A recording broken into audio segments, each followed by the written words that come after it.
After a couple of down years since winning the 2019 National Championship game, LSU football finally got back to where it belonged last year with Brian Kelly taking over as head coach. And the Tigers have some hefty expectations this year. So can LSU get out of the gauntlet that is the SEC and back into the college football playoff?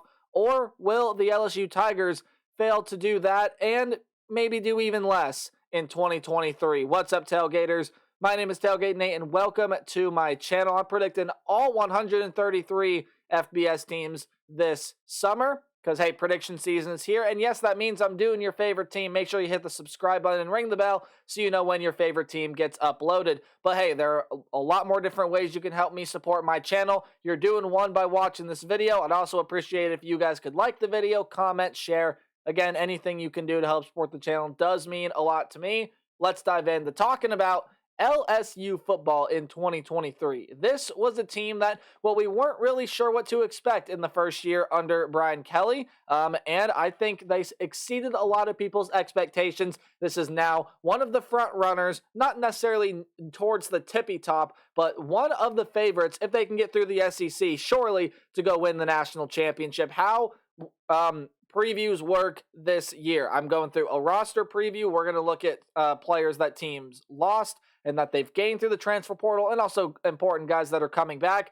And then we're going to game by game predict the entirety of LSU's schedule. So without further ado, let's take a look at LSU football in 2023. Starting off with the roster preview. Hey, you got two very quality options at the quarterback position here with Jaden Daniels and Garrett Nussmeier.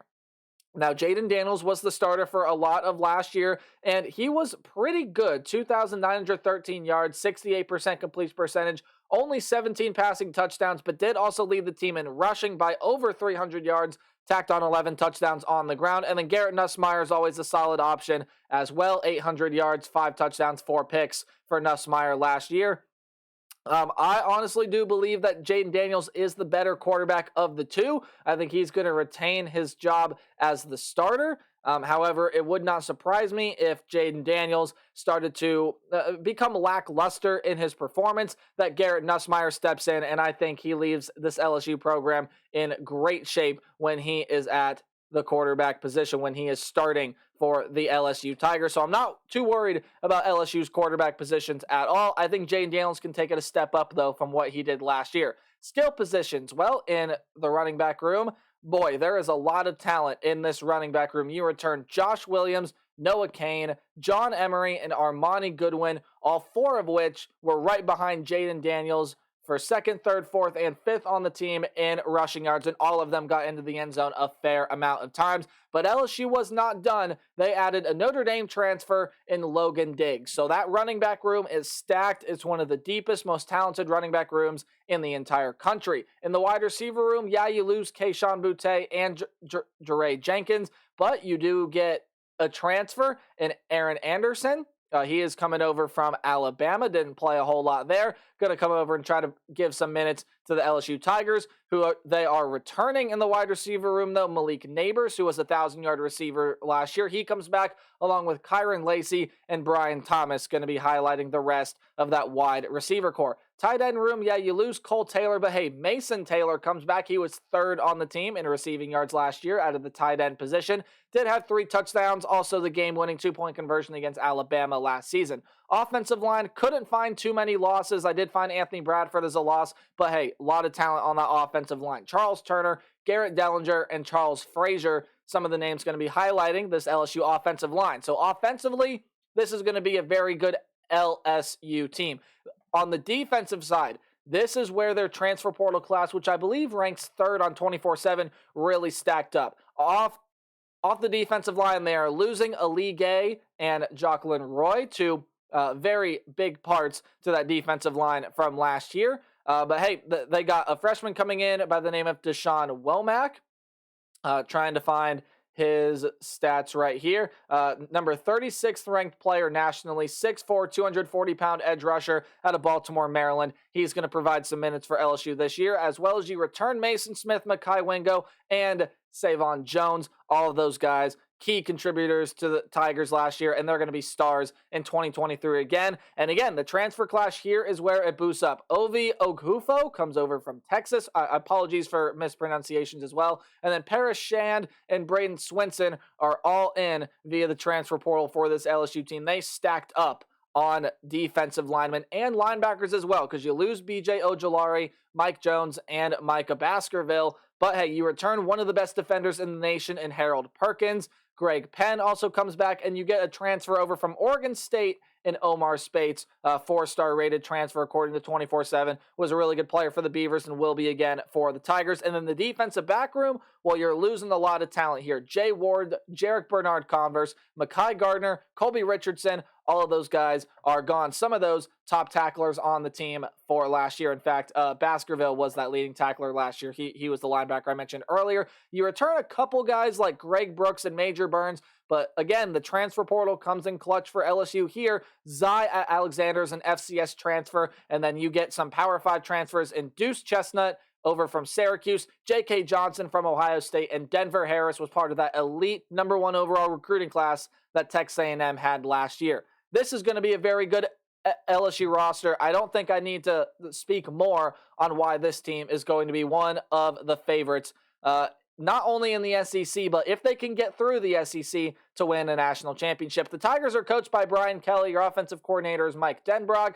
Defensive coordinator is Matt House. And here is the schedule for LSU in 2023. Hey, it's pretty simple. Home games are underlined. If it's a game on the road, it's in italics, or the slanted text and neutral site games are listed accordingly. If the date is highlighted in green, it's going to be a blowout win. If it's highlighted in yellow, it's a game you maybe can watch for. Maybe an upset can happen, but I still think they're going to win the game. And then red is a loss. So without further ado, let's predict LSU in 2023. And I think what is going to be game of the year, LSU's first season. It's played on a Sunday, I believe is the only game going on this Sunday in week 1, September 3rd in Orlando against Florida State. This game did not get the hype it deserved last year, and it's getting the hype that it deserves this year. It's going to be a top 10 matchup as Florida State, one of the favorites, if not the favorite, to go win the ACC, and even a team that could make the college football playoff, much like LSU this year.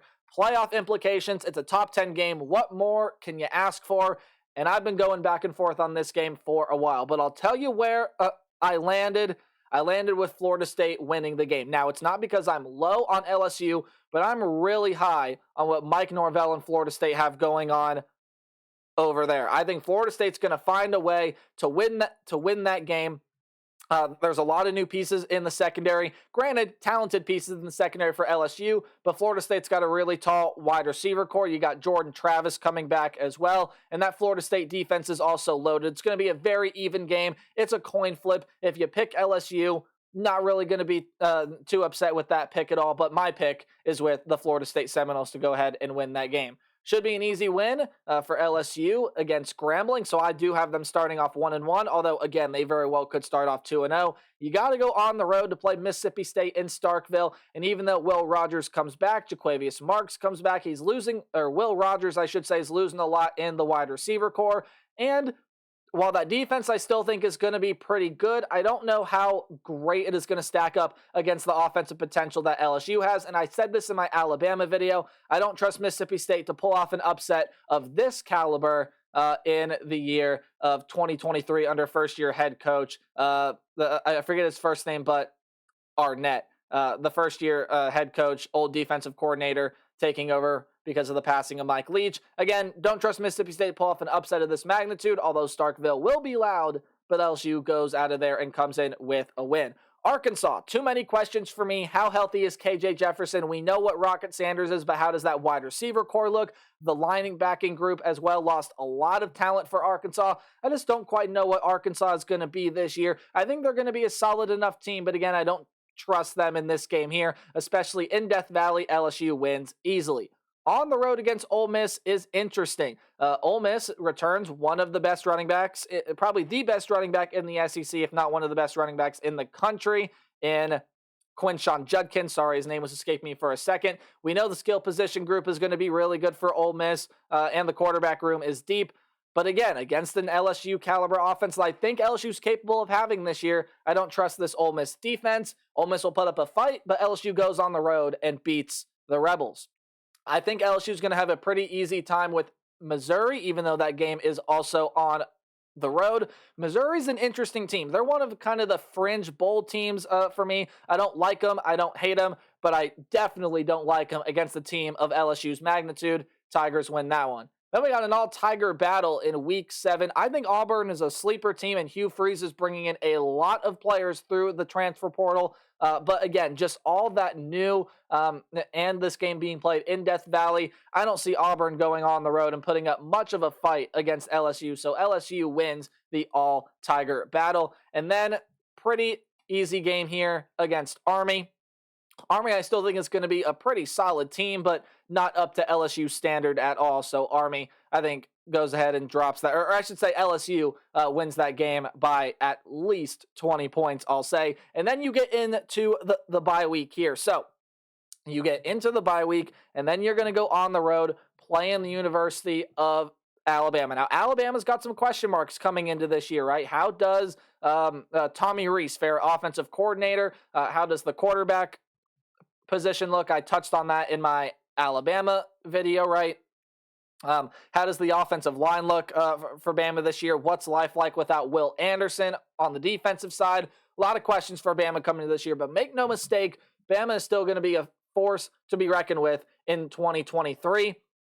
I just don't see LSU having the same magic that they had against Alabama last year. I think Bama might not necessarily be the more talented team, but again, it's really hard to go on the road and pull out a win in Bryant-Denny Stadium. I think Alabama's going to get their revenge. While LSU keeps it close, Bama's going to walk away with the win there to drop LSU to what would that be? 7-2 on the season. But then after that bye week and after that loss to Alabama, you get to come back home and you play the Florida Gators. Now, I said this in my Georgia video, I think. I'm just not too high on what Billy Napier's got with Florida this year. I think life without Anthony Richardson is going to be a little problematic. And again, Florida's losing quite a lot to the transfer portal. I'm just not super confident in what Florida's got. I think this is going to be a pretty easy win for the LSU Tigers. You get a walk-in game for your rivalry game against Texas A&M with Georgia State. Don't see the Panthers putting up much of a fight before the game against the Aggies. It's a make-or-break year for Texas A&M, and I think A&M is going to fight in every single game that they play this year, but I do have A&M losing their fair share of them, and this is one of them. LSU is going to be too talented. I think they're going to play too well, and LSU secures a spot in a New Year's Six bowl game, which again, LSU went on the road in Kyle Field, lost this game last year. I don't think they're going to lose Texas A&M 2 years in a row, although while the Aggies keep it close, the Tigers pull out with the win. So I got LSU going 10-2 in 2023. I could just as easily see this team going 11-1. And again, tied for first in the SEC East with that loss to Bama. This is going to be a very good team. The ceiling obviously is 12-0, 9-3 is the floor. I think LSU is going to be very good in 2023. But again, I'm really high on Florida State. I don't think they're going to beat Bama in Bryant-Denny Stadium this year. LSU's got a shot to get out of the SEC. They really do. But the way the schedule sets up, I got this team going 10-2. What are your predictions for LSU in 2023? Let me know in the comment section down below. Until my next prediction video, remember to play hard, but tailgate harder. I'll see all you guys in the next video. Goodbye.